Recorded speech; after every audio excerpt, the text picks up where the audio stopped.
This is going to be the box jump. And when it comes to doing box jumps, we should get really clear on purpose here. In some cases, when people program box jumps or when people do box jumps, their goal with that box jump is to make themselves really tired. They're practicing moving at a high rate of speed. I'm not a fan of box jumps in that iteration for a couple of reasons. One is it tends to put the knees, the hips, the ankles at a little bit of risk of injury, especially if we're jumping back down off of the box. Second thing is that when we ski or snowboard, we are not repeatedly jumping in that fashion. That's not the way that we're moving, at least not onto kind of a higher platform. We'll do some lateral jumping in the program too, but for right now, when we go forward onto a box, we are less concerned with the box and we're more concerned with the jump. So what I'm going to have Janelle do in just a second here is show you guys two different kinds of box jumps.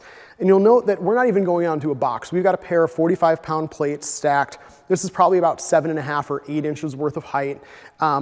If you have some fear, if you are kind of trepid about jumping onto a platform, start low. Start with just a tiny thing off the ground, a 10-pound plate, and then as you gain confidence, you're welcome to go higher.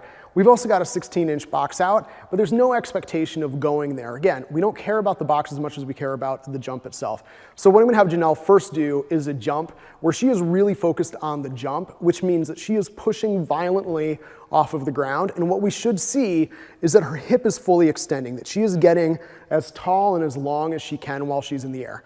Let's go for just one of those. Great. Step back down. So Janelle landed really softly on the plates, which is good, but more importantly, she was tall, glutes were squeezed as she was in the air floating up. We now do a jump that is more about the box than the jump. And I want you guys to see what happens in her hips that's different. Great. There was very little hip extension. Janelle didn't stand all the way up. Will you go 3 more for us, standing the higher quality one, that first one? And we're always going to step back down off of the plates or off of the box.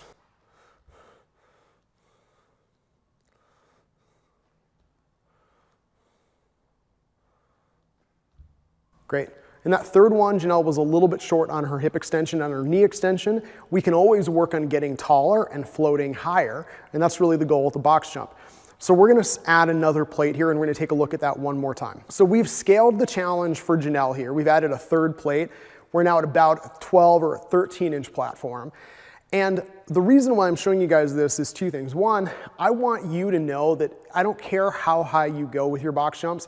I care that your jump is more about the jump and less about the box. If you find yourself with this kind of like, I'm afraid of it, I don't want to do this, you bend down, you kind of half jump, but then you really pull your feet super high to get there, we're missing the objective, we're missing the point. What we want to see is a ton of power off the ground, and then a little bit of knee rebend to help buffer that landing. That's our goal. Janelle, let's go for 3 of these. Great. And the more you push through the ground, the higher you float, and the easier it is to get up to the top of the box. Thanks, Janelle. And that's how we do our box jumps.